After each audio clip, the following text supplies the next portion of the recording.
All right, today we are going to crack the code on something you see every single day, but maybe never really think about. We're talking about the invisible forces, the hidden rules that decide, well, everything, from how tall our skyscrapers can get to how much sunlight actually hits the street. So let's get right into it. I mean, have you ever just walked down a street and kind of looked around and wondered, why is this building so tall, but the one next to it is so short? Or, why is there this perfect little park right here, but then just one block over, it's a total concrete jungle? It really can feel random, but I promise you, it is not. There's a reason for literally all of it. Yeah, it's all part of a huge master plan. And today, we're going to decode this set of rules that make it all happen. They're called development controls. And think of them as a secret blueprint that every single builder, every architect, and every city planner has to follow. So the first and honestly the most fundamental question these rules answer is a really simple one. Just how much can you actually build on any given piece of land? Well, to figure that out, we've got to understand this really powerful concept called FAR.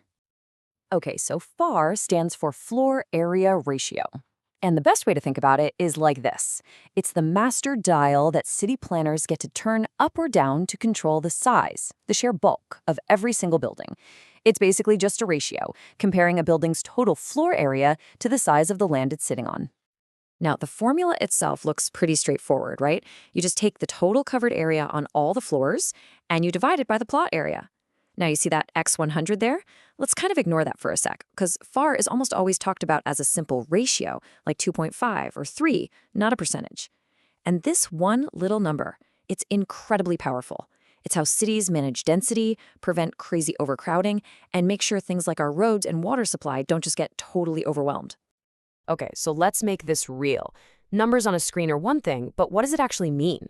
Imagine you've got a plot of land, 1,000 square meters, and the city says your FAR is 2.5. So, how much total floor space can you actually build? Boom, 2,500 square meters. That is your magic number. Think of it like your total construction budget, but for space. And you can spend that budget however you want. You could build a big, sprawling 2-story building, or you could go for a taller, skinnier 5-story building. As long as the total of all your floors adds up to 2,500, you're golden. But wait, here's a little pro tip, a little secret of the trade.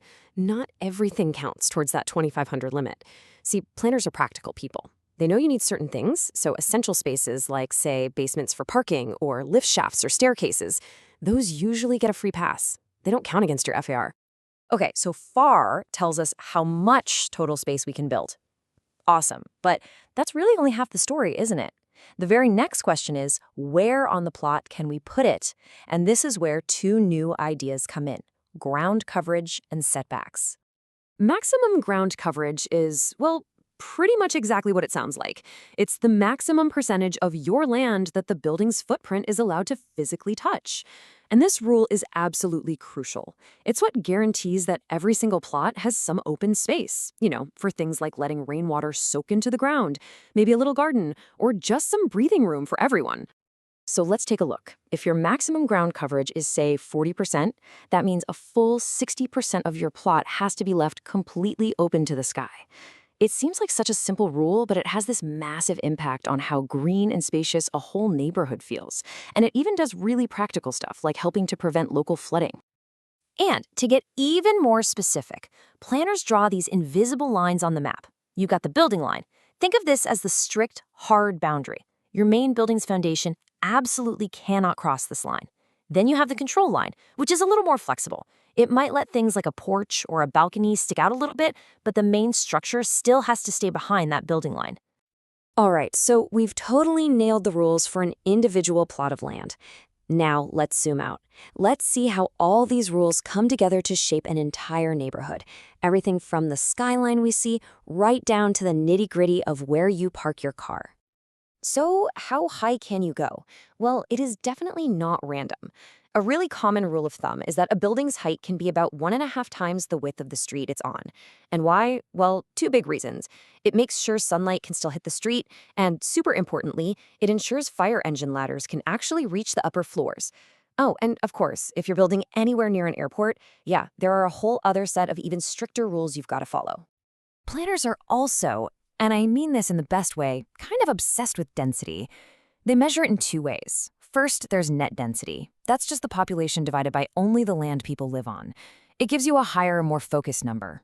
Then there's gross density, which takes the same population but divides it by the total area, including roads, parks, everything. They use both of these to figure out if they need to build new schools or upgrade the public transport.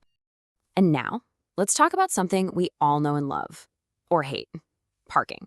So when planners think about parking, they don't just count the little white boxes. They use a standard unit called an equivalent car space, or ECS for short. And this is key. ECS isn't just the spot the car sits in. It includes all the extra room you need to actually drive in, back out, and maneuver around. And as you can see right here, not all parking spaces are created equal.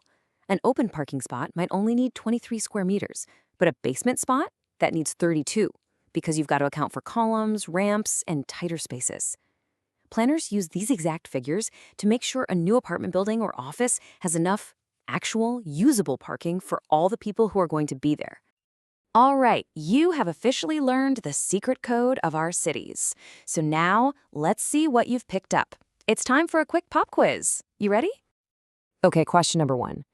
That total space required to park one car, including the driveways and room to maneuver, what is that known as? Is it A, parking index, B, equivalent car space, or C, carpet area? Take a second. And the correct answer is B, equivalent car space, or ECS. If you got that, nice work. That is the standard all-in-one unit that planners use to calculate all things parking. Okay, here we go, one more for you. If a plot has a rule that says maximum ground coverage of 40%, what does that actually mean? A, the building can be 40 stories high. B, the total floor area is 40% of the plot size. Or C, at least 60% of the plot has to be left open to the sky. Yes, the answer is C. It means a whopping 60% of that land has to stay open. It's how the city protects our green spaces and makes sure neighborhoods don't become too overcrowded. So there you have it. You now have the tools, you know the code.